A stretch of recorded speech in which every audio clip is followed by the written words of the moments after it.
छोले का मंजन नाम से वो प्रसिद्ध है, हमने बनवाया है। अगर आपको मंगाना है तो आप मंगा सकते हो, चाहे तो मैं उसका आपको फिर से एक बार सबको नंबर बता देता हूँ। 94-252-0-60-22। ये मोनू भैया रायपुर का नंबर है। हमें इसलिए याद है कि दिन भर उनसे काम पड़ता था, दिन भर संघ में औषधियाँ मंगाते थे, इसलिए नंबर हमें याद है, आज भी याद है, सालों से याद है।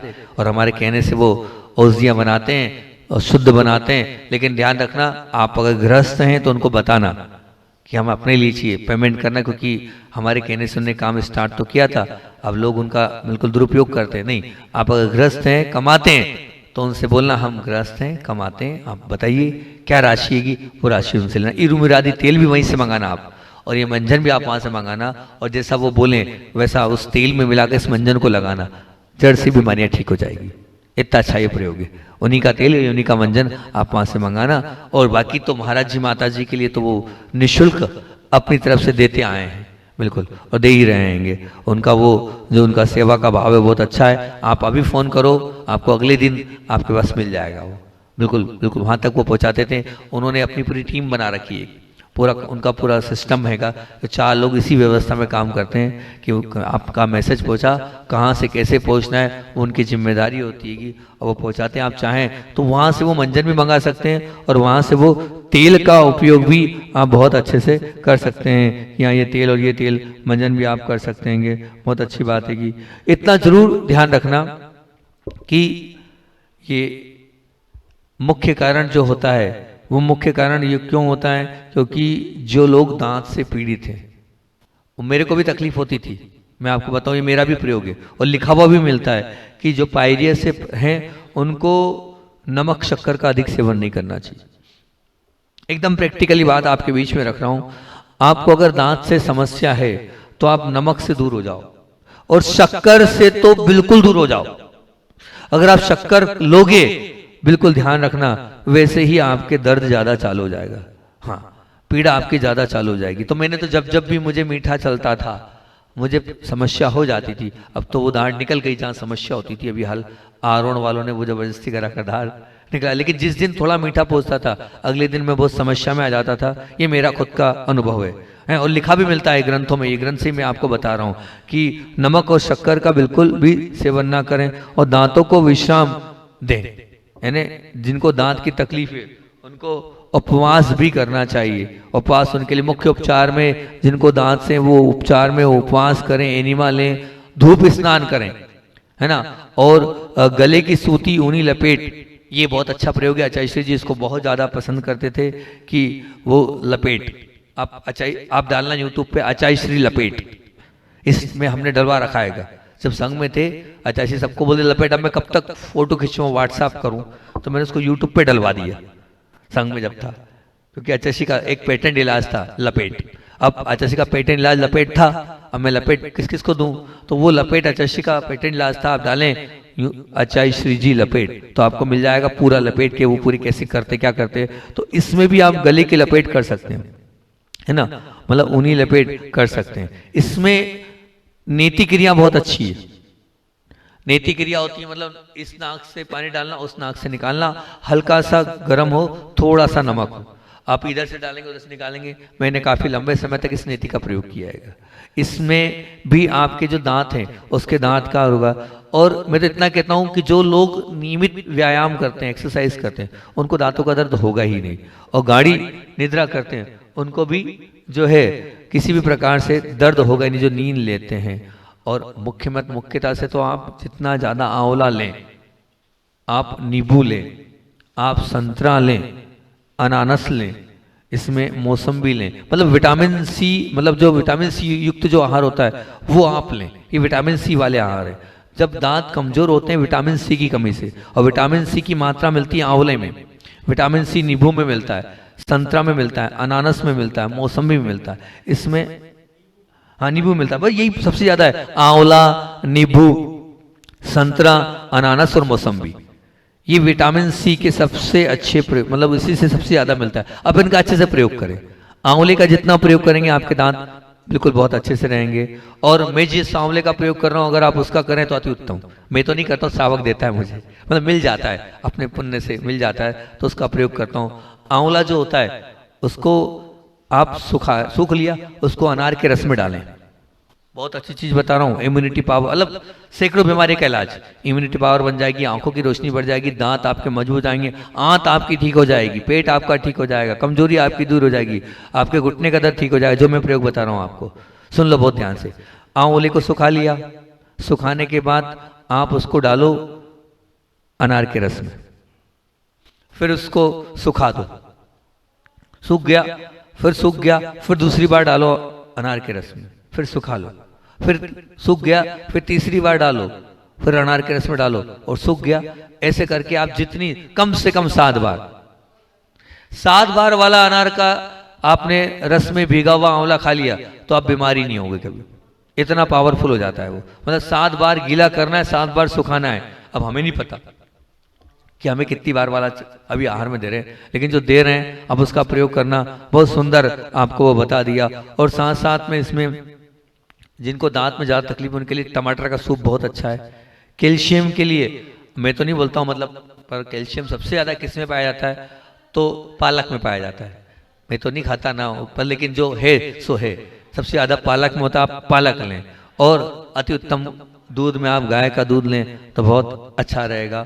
और दांत दर्द वालों के लिए बस आयोडीन नमक बिल्कुल नहीं लें, आयोडीन से युक्त जो नमक है वो आपको नहीं लेना चाहिए, सेंधा नमक ही लें। अब आप बोलोगे महाराज जी हम तो आयोडीन युक्त बोलते हैं, पर नहीं, दांत को सबसे ज्यादा नुकसान अगर कोई पहुंचाता है तो आयोडीन युक्त नमक पहुंचाता है, दांत को गला देता है आयोडीन युक्त नमक। हाँ, और शक्कर सबसे ज्यादा नुकसानदेह। चाय तो दांत को खराब ही कर देती है। दांत अगर कमजोर हो रहे हैं तो आपकी चाय के कारण हो रहे हैं, आप चाय ले रहे हैं आपके दांत कमजोर होंगे, जितनी चाय उतने दांत आपके कमजोर होते। कॉफी भी उसी प्रकार से, चाय हो कॉफी हो, ये जितने भी हैं वो सब दांत को कमजोर करने वाले हैं। अचार है, गरम मसाले हैं, ये सब के सब। और एक और बात बोलूं तो दांत को कौन सबसे ज्यादा खराब करता है? अशुभ चिंतन। क्या? अशुभ चिंतन। हम जितना अशुभ सोचते हैं उतना हमारे दांतों पर, ये मतलब मैं दूसरे प्रकार से बोल रहा हूँ, मतलब जो एक दूसरी एक पुस्तक पढ़ी मैंने, उसमें बोले जिनके दांत किनके ज्यादा खराब होते हैं, जो अशुभ, ऐसा नहीं एकदम इफेक्ट नहीं बोल रहा हूँ, लेकिन पढ़ने में आया तो वो भी एक बता दिया आपको कि जो लोग की फीलिंग अच्छी नहीं होती है, जो लोग अशुभ ही सोचते रहते हैं, अपना भी गलत सोचते हैं, दूसरे का भी गलत सोचते हैं, बोले उनके दांत खराब हो जाते हैं, उनके दांत गिर जाते हैं। मतलब दूसरे का भी गलत सोचते हैं और अपना भी सकारात्मक नहीं सोचते हैं, पॉजिटिव नहीं सोचते हैं। तो जो अशुभ चिंतन में लगे रहते हैं दिन रात, है ना, तो उनके दांत जो है वो जल्दी गिर जाते हैं, उनके दांत में परेशानी आ जाती है। तो ध्यान रखना, आयोडीन युक्त नमक नहीं लेना, शक्कर का कम से कम प्रयोग करना, चाय कॉफी ना के बराबर लेना। और हाँ, एक और बता देता हूँ कि गरम मसाले ये भी इसमें प्रयोग नहीं करना। गरम मसाले भी ठीक नहीं होते हैं, वो भी अगर आपने के लिए वो भी नुकसान देते हैं दांतों के लिए। और एक और बता देता हूँ, दांत को कौन सड़ाता है? आपको हंसी आएगी लेकिन सही कह रहा हूँ, जो जितना अचार खाता है, अचार अपने आप में दांत को सड़ाने का काम करता है, इसलिए आप अचार का प्रयोग नहीं करें। उसमें ऐसे सेल्स हो जाते हैं जिसके माध्यम से वो दांत हमारे गिर जाते हैं, सड़ जाते हैं। इसका भी आप बहुत ध्यान से प्रयोग करना। अब मैंने मेरे पास से जितने प्रयोग थे वो आपको लगभग तो मैंने बता दिए। अब मुख्यतः से जो आचार्य श्री जिस पुस्तक का बार बार उदाहरण देते हैं उसके 30-40 प्रयोग और बहुत अच्छे अनुभव आ जा रहा। मैं बार बार मुझसे बोला हाँ वो पुस्तक आ गई है, बहुत सारे लोगों का मैसेज था, तो वो पुस्तक आप मंगवा लें। पूज्य संदान सागर जी ने पुस्तक भिजवा दिएगी, अनुभव हो जा रहा है। इसके ही प्रयोग में आप लोगों के बीच में रखूंगा।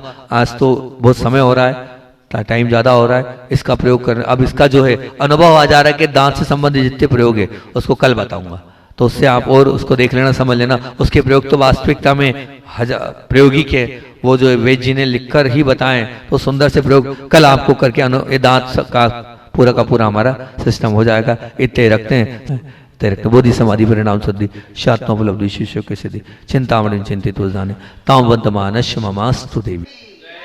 देर रात तक जागना,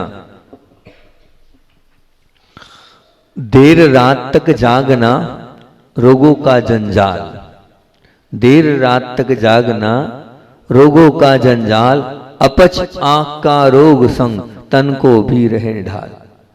अपच आंख का रोग संग तन भी रहे निढाल। निश्चित रूप से अगर आप रात में अधिक देर तक जागते हैं तो वो आपका रात का जागना आपको सबसे पहले तो आपके डाइजेशन को खराब कर देगा। आपके लिए वो जो भोजन है उस भोजन के लिए आपको उस समय ही रेस्ट चाहिए और उस समय सूर्य स्वर चाहिए, और सूर्य स्वर के साथ जब आप लेटते हैं तब वो आंतों का वो पाचन की क्रिया होती है। और अगर मान लीजिए आप लंबे समय तक रात्रि में हैं तो आंख के रोग बिल्कुल संग कर जाएंगे, अर्थात आंख की बहुत सारी बीमारियां आपको लग जाएगी और आपका जो तन है वो भी निढाल हो जाएगा। मतलब धीरे धीरे वो जो शरीर की क्षमता है वो दूर होती चली जाएगी। अब आप लोग बोलोगे कि महाराज जी आप तो रात को जगते हो, है ना, तो हमारे लिए अब आप बोल रहे हो तो वो हमारा जगना एक साधना है।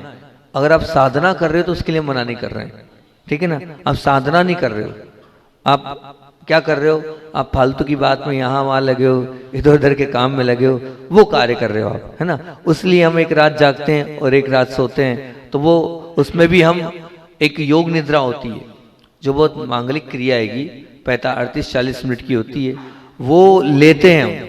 जिस दिन हम रात्रि जागरण करते हैं तो 38 मिनट की वो निद्रा लेकर अपने पूरे शरीर को उस रात भर की निद्रा में 38 मिनट की उस निद्रा में अपने आप को अपडेट कर लेते हैं और अपने आप को बहुत ही स्फूर्ति और शक्तिशाली बनाए। हमें कोई देखकर ये नहीं कह सकता कि आप रात में जागे हैं, ठीक है ना। तो आप हमारी होड़ नहीं करना, पर बाकी आप लोगों के लिए बता रहा हूं मैं कि आप रात में जो बच्चे आजकल जागना प्रारंभ कर रहे हैं और रात्रि में उन्होंने 12, 1, 2, 3 बजे तक जो जाग रहे हैं, ये निश्चित मान के चलना वो अनेक प्रकार की बीमारियां उनके जीवन में आएगी। वो अपनी दिनचर्याओं को बदलें और रात में ना करके वो प्रातः काल उठकर अगर निश्चित रूप से अपना वो अध्ययन करेंगे तो कई गुना ज्यादा उनको इसका लाभ मिलेगा। जो रात में पढ़ते हैं वो 4 घंटे और जो सुबह उठ के पढ़ते हैं वो 1 घंटे में आपको रिजल्ट मिलेगा। हम तो अपना खुद का प्रैक्टिकल बता रहे हैं कि हम अगर तत्वांश सूत्र का पाठ हमें याद है, हम अगर रात में करते हैं तो वही पाठ कभी 1 घंटे लग जाता है, और जब सुबह उठ के 3 बजे करते हैं, 3:30, 4 बजे करते हैं तो 10 मिनट 8 मिनट में वो तत्वांश सूत्र का पाठ हो जाता है। क्यों? रिलैक्स, शरीर पूरा रिलैक्स रहता है उस समय, और वो जो समय होता है वो पवित्र समय होता है। उस समय आराधनाएं होती है, और जितने पाप होते हैं वो कब होते हैं, जितने गलत कार्य का होते हैं वही राक्षस काल कहलाता है। तो उस समय ना पढ़ें आप और ना ज्यादा कार्य करें, वो राक्षस काल जो है निद्रा के लिए। आप जल्दी रेस्ट करें, जल्दी सोएं और प्रातः काल जल्दी उठें, तो वही सब हीलिंग, वही सब क्रियाएं, वही सब ऊर्जा वाली चीजें आप सुबह करेंगे तो कई गुना ज्यादा उसका रिजल्ट आपके जीवन में आपको देखने को मिलेगा, और अनेक प्रकार की बीमारियों से भी आप बच जाएंगे। हाँ, और अगर सूर्य उदय के पश्चात आप अगर उठते हैं तो निश्चित मान के चलना आपके जीवन का अस्त हो जाएगा, और सूर्य उदय के पहले अगर आप उठते हैं तो आपके जीवन में उदय ही उदय होगा और अपने आप आपका भला और अच्छा होता चला जाएगा। इसलिए अब इस बात का बहुत ध्यान रखें, हम देर रात तक ना जागें, समय पर सोएं और सुबह प्रातःकाल जल्दी उठें, तो उससे आप पेट से संबंधित बीमारी से बच जाएंगे, आँख के रोग से बच जाएंगे, और आपकी शक्ति कई गुना ज़्यादा आपकी बढ़ जाएगी अगर आप इतनी सी बात में ध्यान रखेंगे। अपना प्रवचन चल रहा है स्वास्थ्य पर, क्योंकि कल से हमने नई श्रृंखला जो आरोन में छूट गई थी, वो श्रृंखला बहुत ज़्यादा मांग है आप लोगों की, और YouTube पे भी वो प्रवचन बहुत ज़्यादा चल रहे हैं कि महाराज जी उन प्रवचनों को आप पूरा कर दो। तो वही प्रवचन कल से अपन ने प्रारंभ किए थे। कल कोई नहीं था, कम लोग थे, तो हमने कहा ठीक है यही चालू कर देते हैं। फिर आज थोड़े से मुंगावली वाले लोग बढ़ गए, लेकिन फिर भी हम जो बता रहे हैं बहुत काम की चीज़ बता रहे हैं। कल का पूरा प्रवचन हमने दांत दर्द पर दिया था। आज लगभग अधिकतर लोग उस दांत की पीड़ा से परेशान हैं, उस दांत की, कहीं किसी को कीड़े हैं तो कहीं किसी को सूजन है तो कहीं किसी को जो है कहना चाहिए खून निकलता, उन सब चीज़ों के लिए कल जो गुरुदेव से सीखा था वो सब कुछ मैंने कल के प्रवचन में शेयर किया, आप लोगों को बताया कि अचशी के माध्यम से मैंने क्या क्या पाया वो बताया। आज जो पूज्य गुरुदेव ने जिस पुस्तक के लिए बहुत ज़्यादा बोला है कि इस पुस्तक को सभी को पढ़ना, इसके प्रयोग वास्तविक में तो अनुभव हजारा के प्रयोग जो वेद जी ने अपने जीवन का निचोड़ लिखकर 1000 अनुभव उन्होंने दिए, उन अनुभव में करीब 20-25 अनुभव उन्होंने दांत के दिए। मुझे ऐसा लगता है दांत रोगी ज़्यादा है, इसलिए सबसे ज़्यादा मुझे दांत के प्रयोग यहाँ देखने को मिले, और वो अनुभूत थे, उन्होंने भी हजारों प्रयोगों किए, उसके बाद से 15-20 उन्होंने ये प्रयोग दिए हैं। यही प्रयोग आप लोगों को अनुभव हजारा के कल छूट गए थे, बाकी सबके तो मैंने बता दिए थे, वो आपको बता देता हूँ। उनके बहुत सुंदर सुंदर प्रयोग होंगे। उन्होंने दांत दर्द के लिए वो प्रयोग दिए हैं कि 4 काली मिर्च का 4 काली मिर्च को पानी में पीसकर जिस ओर दर्द हो उसके विपरीत कान में आपको डालना है, तो कान का दर्द चला जाएगा। मतलब काली मिर्च को पीसकर जहां दर्द है उसके विपरीत कान में आप डालेंगे तो आपका वो जो दर्द है दांत का चला जाएगा। और एक भृंग शंख की भस्म होती है, उस भृंग शंख की भस्म को भी अगर आप दांतों पर लगाएंगे तब दर्द चला जाएगा। और एक बहुत अच्छी, जिनको बीड़ी सिगरेट की आदत है उनके लिए तो बड़ा अच्छा मामला है, उनका दर्द भी चला जाएगा, उनकी तकलीफ भी चली जाएगी। वो जो जिसे चीलम बोलते हैं, उस चीलम में वाई वीडिंग का पाउडर डालें आप। वाई वीडिंग करके एक औषधि होती है, वाई वीडिंग मिल जाएगी आपको बाजार में, तो काम आती है। तो वाई वीडिंग का पाउडर डालें, तो उस वाई वीडिंग के पाउडर को आपको जलाना है चीलम के अंदर, और उसको जो है उसको जैसे बीड़ी सिगरेट आप चीलम लेते हैं वैसे उसको पीना है। तो वाई वीडिंग के पाउडर की उस धुआं से वहां का दर्द चला जाएगा। और वाई वीडिंग का पाउडर अगर आपने अच्छे से इस प्रकार से चीलम लिया तो आपकी अंदर की जितनी कृमि है वो कृमि भी ठीक हो जाएगी और आपका पेट भी ठीक हो जाएगा। ऐसा ये वाइब्रेटिंग की चिलम होती है, इसका आप प्रयोग कर सकते हैं। एक प्रयोग। दूसरा प्रयोग उन्होंने बताया है कि अकौवे के पीले पत्ते लेने हैं आपको। ध्यान रखना, पत्ते पीले ही होने चाहिए। अकौवे के अलग अलग आते, हरे नहीं। अकौवे के पीले पत्ते लें आप, और उन पीले पत्तों को आप घी चोपड़े उन पर, और घी चोपड़ कर उसे सेक लें हल्की हल्की आंच में, और फिर उसका रस निचोड़ लें। समझना, देखो विधि से करेंगे तो आराम मिलेगा। अकौवे के पत्ते लेना है, उस पे घी चपड़ना है, पीले पत्ते लेना है और उसको सेकना है, फिर उसको निचोड़ लेना है। ठीक। और निचोड़ने के बाद फिर वो जो पत्तों का रस निकलेगा, और उसमें अगर और हुलहुल के पत्तों का रस डालो। हुलहुल एक औषधि है, आपको मिल जाएगी, उसका पत्तों का रस ले लो और वो भी डाल दोगे तो बहुत अच्छी बात है। वो लेना है और उन्हें उसे आप उस स्थान पर लगाएंगे तो आपका दर्द तुरंत ठीक हो जाएगा। ये तुरंत आपने किया और आपको इफेक्ट तो होगा। उसी के साथ सुदर्शन एक पेड़ होता है, उस सुदर्शन के पत्तों को आप सेक कर उनका भी नस निचोड़ लें, 1-2 बूंद वो ले लें, और फिर उसको उन सबको तीनों को मिक्स कर लें आप। उन तीनों को मिक्स कर लेंगे तो और अच्छा और पावरफुल बन जाएगा। मतलब सुदर्शन के पत्तों का रस एक हो गया, हुलहुल के पत्तों का रस वो हो गया, और साथ में अकूबे के पीले पत्ते को घी में सेक कर और फिर उसका रस, इन तीनों को अगर आप लेंगे और इनका रस लेंगे और रस को आप निचोड़ लें और फिर उसके बाद उस स्थान पर लगाएंगे तो बहुत आराम मिलेगा। बहुत अच्छे से वो जो तकलीफ है वो तकलीफ इसमें दूर हो जाएगी। और आचार्य कहते थे कि आचार्य ने बताया कि गरम घी पुराना, जितना पुराना गाय का घी मिल जाए आप, लेकिन गाय का ही होना, ध्यान रखना, जितना पुराना होगा उतना पुराना घी लें आप। उस घी को, पुराने घी को लें आप, गरम करें आप, और गरम करने के पश्चात उससे भी अगर आप कान में डालेंगे तो आपको बहुत आराम मिलेगा। दांत दर्द में, दांत की पीड़ा में, दांत की तकलीफ में बहुत आपको आराम मिलेगा। और इसमें 2-3 प्रकार के मंजन, कल मैंने मंजन अपने तो बता दिए थे जो अनुभूत मंजन थे, लेकिन इसमें भी 2-3 प्रकार के मंजन इसमें दिए।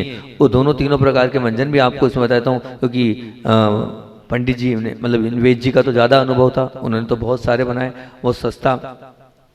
बादाम और अनार का छिलका। एक बात ध्यान रखना, बादाम के जो छिलके हैं वो बड़े काम के हैं, दांतों की दर्द के लिए, पायरिया के लिए, दांतों की हर तकलीफ के लिए। हर मंजन में बादाम नहीं, बादाम के ऊपर के छिलके, बादाम को भिगो दो, भिगोने के बाद उनके छिलके निकाल लो, और छिलका वो बड़ा काम का आएगा। तो हाँ वो बादाम वही भी, बादाम और अनार का छिलका, इन दोनों को ले लें आप, और उसमें मतलब 2-2 तोला ले लें, है ना। और तीनों को मतलब, और सुपारी, सारी 3 चीज, एक और सुपारी, 3 चीज हो गई। अब 2-2 तोला मात्रा में तीनों लेना, बादाम का छिलका, अनार का छिलका और सुपारी, इनको ले लें और तीनों को जला दे। तीनों को क्या करते हैं, जला दे। जलने के बाद राख हो जाएगी, और राख हो गई, फिर इसमें एक पपरिया कट्ठा होता है, जो नाम से बिकता है पपरिया खत्ता, उसमें और नागर मोथा, जितना वो उतनी मात्रा में नागर मोथा मतलब 1-1 तोला लेना है, और लौंग और काली मिर्च, हर्र और पीपल, काला नमक, ये 1-1 तोला मिलाकर इसका बारीक चूर्ण कर लें और इनको सबको पीस लें, घोट लें, एक मात्रा में सम कर लें और फिर उसके बाद इससे मंजन करें। क्या होगा इससे? मुख में दुर्गंध है वो समाप्त हो जाएगी, दांतों में टीस है वो समाप्त हो जाएगी, अगर चिबन लग रही है दांतों में वो समाप्त हो जाएगी, पायरिया है तो इससे ठीक हो जाएगा। ऐसा 3 प्रकार के इनने मंजन बताए, एक प्रकार का आपको भी मैंने मंजन बता दिया है, ठीक। और उसके बाद यहाँ पर जो कहते हैं कि कीड़े लग जाते हैं दांतों में, बहुत सारे लोगों को, बच्चों को कीड़े लग जाते हैं। आज सबसे ज्यादा समस्या बच्चों को है, आज छोटे छोटे बच्चों को कीड़े लगे हैं। उसका कारण क्या है? वो चॉकलेट्स टॉफी खाते हैं। तो कीड़े लगाने के लिए इन्होंने बहुत अच्छे प्रयोग बताए हैं, 3, 4, 5 प्रयोग बहुत सुंदर सुंदर हैं, आप उनका कर सकते हैं। इसमें एक प्रयोग ये कि इंद्रायण के, तुम्हारे पेड़ में लगे दांत में नहीं लगे, इंद्रायण के पके फलों को सुखा लें। आप मिलते हैं, आप पता करना, इंद्रायण एक फल होता है, उस फल को, उस फल के उसके फलों को आप सुखा लें और सुखा कर उसको जला लें और कोयले पर डाल दें। कोयले पर डाल देंगे तो जल जाएंगे वो। फिर उस पर उल्टी चीलम रखकर उसका धुआं दांतों पर लगने दो। मतलब क्या होगा कि वो जो उसका धुआं है, उसका धुआं आप दांतों पर लगाएं तो, और फिर उससे लार टपकाएं, और लार टपकाएं, कीड़े बाहर हो जाएंगे। आपको कीड़े बाहर होते दिखेंगे। यहाँ ये लिखा है, ये बाकी चीजों का तो इफेक्ट मिले नहीं मिले, लेकिन तुरंत इफेक्ट मिलेगा। आप मानना, इंद्रायण के पके फलों को सुखा लें, जलते हुए कोयले पर डाल दें, फिर उस पर उल्टी चीलम रखकर, मतलब फिर उस पर उल्टी चीलम रख दें ताकि वो चीलम का डायरेक्ट उस दांतों पर वो पड़े। जैसे ही धुआं वहां टच करेगा वैसे ही कीड़े बाहर होते चले जाएंगे, अपने आप बाहर आएंगे कीड़े। मतलब ये इतना सुंदर प्रयोग है कि तुरंत कीड़े आपको सामने टप टप करके दिखेंगे, वो कीड़े जिनके दांतों में, और जहां जहां छेद है ये मान के चलना उनके दांतों में कीड़े हैं। हाँ, आप कोई भी औषधि से कीड़े नहीं निकाल सकते हो, कितनी भी टैबलेट्स ले लो, कितनी भी गोली ले लो, कितना भी काढ़े का कुल्ला कर दो, कीड़ा अगर वहां जमा है वो निकलेगा नहीं, कोई नहीं निकाल सकता, दुनिया की कोई ताकत नहीं निकाल सकती। लेकिन ये जो प्रयोग है, इससे आपको सामने कीड़े निकलते दिखेंगे, आप खुद आश्चर्यचकित करेंगे कि कीड़े कैसे निकल गए। ऐसा ये साक्षात प्रयोग आपके बीच में रख रहा हूं, बड़े काम का है। और मैं तो चाह रहा हूं कि ये जो प्रयोग मैं आपको बता रहा हूं इसको वायरल करना। ये किसी के पास नहीं है, अच्छे अच्छे वेद, अच्छे अच्छे डॉक्टरों के पास नहीं है ये वाला प्रयोग जो मैं आपको बता रहा हूँ, इंद्रायण के फल को कि वो लेना। और इसमें और अगर आपको बताऊं, हाँ जी कुछ बोल रहे, क्या कुछ बोल रहे? डॉक्टर साहब तो बैठे हैं, डॉक्टर साहब हो ना, बहुत अच्छी बात है। और एक सीधा सा और आपको बता देता हूं कि अगर मान लीजिए दांत में दर्द हो तो ये प्रयोग हमने भी किया है। अभी हमारे दर्द था तो हमारे साथ ये कराया था उन्होंने। नौसा दर्द होता है एक, नौसा दर्द और गेरू लाल मट्टी होती है और कायफल, इनको बारीक छान लें और छानने के बाद दांतों पर मल दें। आप तीनों को मल दें आप, मतलब नौसा दर्द, गेरू और कायफल, ये भी तीनों आपको मिल जाएंगे सामान्य चीज। इनको कपड़ा छन कर लें, कपड़ा छन मतलब बहुत बारीक छान लें और उसको दांतों पर आप लगा दें। जैसे ही आप दांतों पर लगाएंगे तो वह आपका दर्द जो है वो दर्द निश्चित रूप से आपका अपने आप धीरे धीरे कम होता चला जाएगा। अब उसके अलावा और अगर दर्द होता है तो यहाँ पर दांतों पर दर्द रहता है तो फिटकरी 1 तोला, ये भी अच्छा प्रयोग होगा। अफीम 3 मासा है ना, और आंख का अकौवे का दूध ये 2 तोला, और फिर उसके बाद तीनों को मिट्टी के बर्तन में रखकर आंख पर पकाओ। हालांकि चीज कठिन है, लेकिन आप मानना कि आप सैकड़ों मंजन और सैकड़ों औषधियां जो ले रहे हो उसका तोड़ ये एक बार में ठीक करने वाले प्रयोग बता रहा हूं मैं। ये जो प्रयोग आपके बीच में रख रहा हूं, जो 1-2 बार करोगे और हमेशा के लिए आप ठीक हो जाओगे। ये प्रयोग आप लिख लो, बताओ, सबको समझाओ। फिटकरी 1 तोला, ठीक है ना, अफीम 3 मासा, ठीक, और अकव्वे का दूध 2 तोला। इन तीनों को मिट्टी का ही बर्तन होना चाहिए, जो बता रहा हूं वैसे ही मिट्टी के बर्तन में रखकर उसको पकाओ, उसको गर्म करो, और जब भूरा रंग हो जाए, जब उसका कलर बदल जाए और कलर कैसा हो जाए, भूरा भूरा हो जाए उबलते उबलते, तब उसे उतार लो और उतार कर फिर क्या करो, अब जब वो भूरा हो जाएगा तो उतारने के बाद अपने आप में वो कठोर सा हो जाएगा, उसको थोड़ा पीस लो और फिर उसके बाद आप उसको बता रहे हैं कि 3 या 4 बार में दर्द समाप्त हो जाएगा, 5वीं बार की आवश्यकता नहीं लगेगी, 3 या 4 बार उसको आप वहां पर मल दो, आपका दर्द समाप्त। ये प्रायोगिक प्रयोग। और कीड़े के लिए और अच्छे से आपको प्रयोग 4, 5, 6 बता रहा हूं। यहाँ जो कीड़े वाले हैं, और कीड़े की समस्या सबको है, जहां छेद है वहां कीड़ा है। अब मान के चलना, अगर छेद है तो अंदर कीड़ा है ही, और वो कीड़ा अगर आपने दाढ़ निकाल भी दी तो कीड़ा क्या करेगा, दूसरे दांत को खराब करेगा, तीसरे दांत को खराब करेगा, चौथे को खराब करेगा, कीड़ा छोड़ेगा नहीं आपको। इसलिए कीड़े को आपको बाहर करना ही होगा, आप निश्चित मान के चलना। तो ये कीड़े के लिए और 4-5 प्रयोग आपके बीच में रख रहा हूं मैं, कि अगर सबसे पहले रोगियों को भोजन करने के बाद दांत अवश्य साफ करना चाहिए, है ना। और यदि दांतों में खोल हो जाए तो सबसे अच्छा है कि दंत अस्थि ने खाई, मतलब उसमें जो है दंती अस्थि जो होती खाई, उन दांतों को खोल पर अवश्य भरवा लें, नहीं तो वो कितने कुछ कर लो आप, वहां कुछ किया नहीं, वापस से लग जाएंगे। अब उसमें क्या करना है, तो कह रहे हैं 3-4 प्रयोग ये बता रहे हैं कि लौंग का तेल या काढ़ा या लौंग का जलाकर उसका धुआं लगाओ। लौंग बहुत काम की चीज है, या तो लौंग का तेल लगाओ, ये बहुत सारे लोग लगाते हैं, ठीक है ना। लौंग का काढ़ा ये और परफेक्ट है। 10 लौंग डाली 1 गिलास पानी में, उसको खूब उबाला, आधा रह गया, उसका पूरा सत्व आ गया, उसको लोगे। वो काढ़ा जो इतना ज्यादा चरखा होता है उसको हम ले नहीं पाएंगे, बहुत तीखा होता है वो, लेकिन आप 2-3 मिनट उसको जितनी सामर्थ्य हो आपकी मुंह में उसको रखो आप, और रखोगे वो कीड़े उसके माध्यम से अपने आप बाहर आ जाएंगे। हाँ, लौंग 10 लौंग ली, 12-15 लौंग ली, 1-1.5-2 गिलास में उबाला, आधा कर लिया, और फिर उस पानी को लो। बड़ा ही प्रभावकारी पानी है, इससे हिलते हुए दांत भी स्थिर हो जाते हैं इस लौंग के काढ़े से। हाँ, मतलब उसको अंदर रखना है, कुल्ला करना है, थोड़ा सा तकलीफ देगा आपको वो, लेकिन आपके जो है कीड़ों में बड़ा आराम देगा वो, है ना। उसके अलावा और चाहें तो जैसे उसका धुआं लिया, ऐसे लौंग का धुआं लो आप। लौंग का धुआं भी बड़ा काम का होता है। लौंग ली, लौंग को जलाया और लौंग के धुएं को वहां पर लिया हमने, उससे भी कीड़े जो हैं उस पर इफेक्ट, वो तो इंद्रा वो जो वाला वो तो है ही परफेक्ट, लेकिन ये लौंग वाला भी इसमें ले सकते हैं। पिपरमेंट आप या पिपरमेंट, कपूर और सत्व, इन ये जो है, ये जो कहलाता है कपूर है, इनका सत्व ले सकते हैं, या अजवाइन है आदि, इनका भी इन सब के साथ थोड़ी थोड़ी मात्रा में लेकर आप इनको भी धुआं ले सकते हैं। इस धुएं से बहुत आराम, सबसे ज्यादा आराम अगर कीड़ों में मिलता है तो धुएं से मिलता है। वहां धुआं पहुंचता है और वो जो है कीड़े अपने आप वहां से बाहर निकल जाते हैं। तो जहां जो वो वाली लेंगे तो बहुत अच्छा है।